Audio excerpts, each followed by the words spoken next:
Autoplay is like a plague. Almost every MMORPG on mobile has it and most players don't want it. So if I am describing you, then these amazing games are for you. Hey G Nation, I'm Ben and today on Android GameSpot I'll talk about my picks for the best MMORPG games on mobile with no autoplay. I would love to hear your favorite down in the comments, and without any further ado, let's do this! Number 10. Dofus Touch. Dofus on PC was my first experience playing a premium MMO. I've gotten a 3-month subscription as a birthday present, and for those 3 months I put all the other games I was playing and shows I was watching on pause. Yes, if you're wondering, I got really sucked in. Dofus Touch, as its name hints to, is the mobile version, but it keeps a lot of what made the PC game so loved. The camera angle and gameplay mechanics are similar to Final Fantasy Tactics Advance, so the battles are turn-based, and the battles have special rules that grant bonus loot and XP if you follow them. And talking about battles, you will need to take turns using your movements and ability points to attack, heal, buff or debuff, and position yourself as best as you can to survive and dominate. There are also dungeons to explore, many PvP modes, puzzle maps, and the good old PvE style encounters. I really love the visuals of Dofus, the classes, and it's worth noting that this is a full-fledged MMO where you can craft items, form or join a guild. There are factions, an economy system where you buy and sell stuff, skill points, stat points, a chat system, and much more. This is a game for the tactical turn-based combat fans. Number 9. The World of Magic. The World of Magic originally came out in Korea back in 2006, and the open world MMORPG was ported to mobile in 2010, and even 11 years later it is still going strong with a loyal player base and decent player reviews. The visuals are in 2D with chibi-style sprite characters, the world is colorful, and you can expect a ton of content that's been slowly but surely added over the past decade.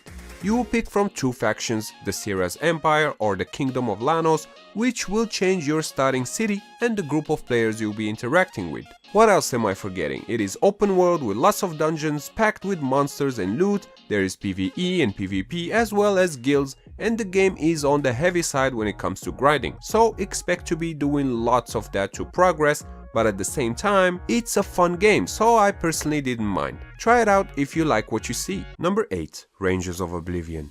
Mobile gamers wanting to play a Monster Hunter on mobile didn't really have the option, outside of Japan of course, so Rangers of Oblivion came to fill that void. Following the same footsteps as in the Monster Hunter games, you will pick a class, visit your local smith, get a quest for materials, go out and smash some huge monsters and come back and craft that weapon or armor. The combat mechanics are also pretty similar. There are slow but heavy damage weapons, long range and short range weapons, and even magic staffs, so the wider variety of weapons is maybe the first difference from a Monster Hunter game. And unlike its spiritual counterpart, Rangers of Oblivion also features a hub where you will meet other players and complete quests, ride mounts, and more. Rangers of Oblivion is basically Monster Hunter on mobile done right. It offers a great story, beautiful visuals, great combat with controller support for that console-like experience, and plenty of content, making it a definite must-play. Number 7. Evil Lands. Evil Lands is what I would call a small-scale MMORPG. Yes, the game is open world, but you will spend your time confined to small servers across 3 different islands. The visuals look pretty good on a mobile screen, and once you start the game, you will get to pick from 3 classes, which are Warrior, Assassin or Mage, and dive into Evil Lands' small open world environment.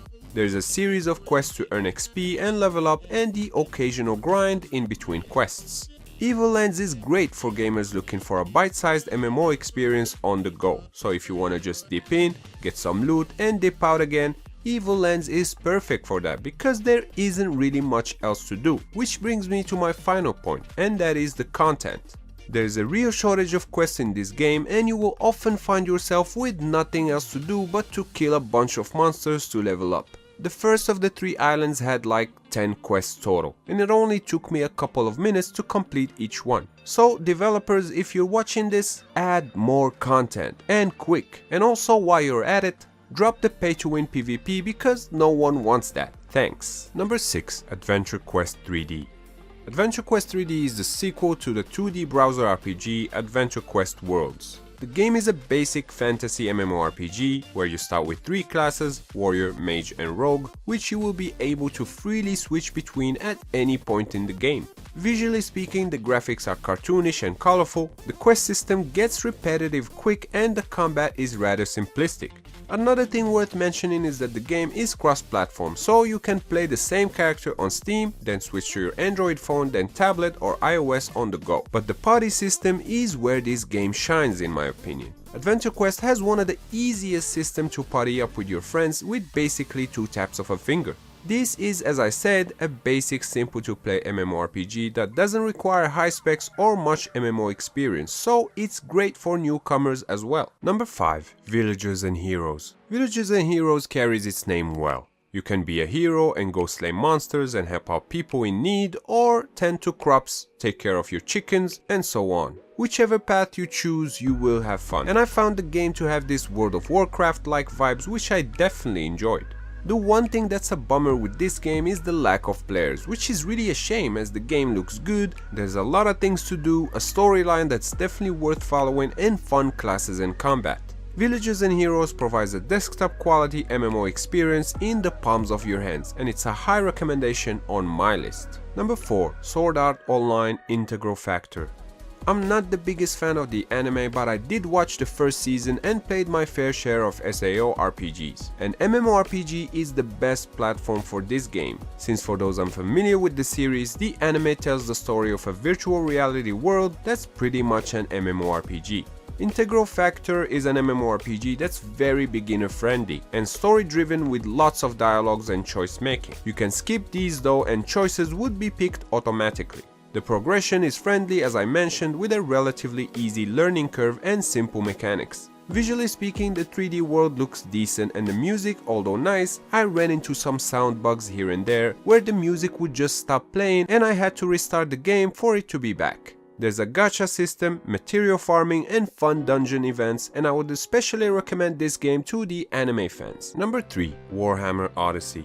Warhammer Odyssey has soft launched globally on Android and iOS. The fantasy MMORPG takes place in Warhammer Fantasy's old world and sees you exploring dark beastmen-infested forests and the bustling cities of the Empire. The game has 3 playable races, each with 2 classes. Humans can play as either witch hunters or warrior priests, dwarves as slayers or engineers, and high elves as either archmages or shadow warriors. The main difference between these is generally a range versus melee focus, but the game also has plenty of class abilities and weapons to use. After my initial dozen hours of gameplay, my first impressions is that Odyssey is a solid foundation with lots of potential. It's a slower progression style of gameplay which is nice, but I think the game is more at the beta stage than a soft launch, and I definitely recommend trying it as it's worth checking out. Also, I'm really eager to see how the game will turn out after the updates it desperately needs to fix some bugs, improve the UI, controls, targeting, and balancing. And why not add more content? Warhammer Odyssey is a champion in the making. Number 2. Toram Online.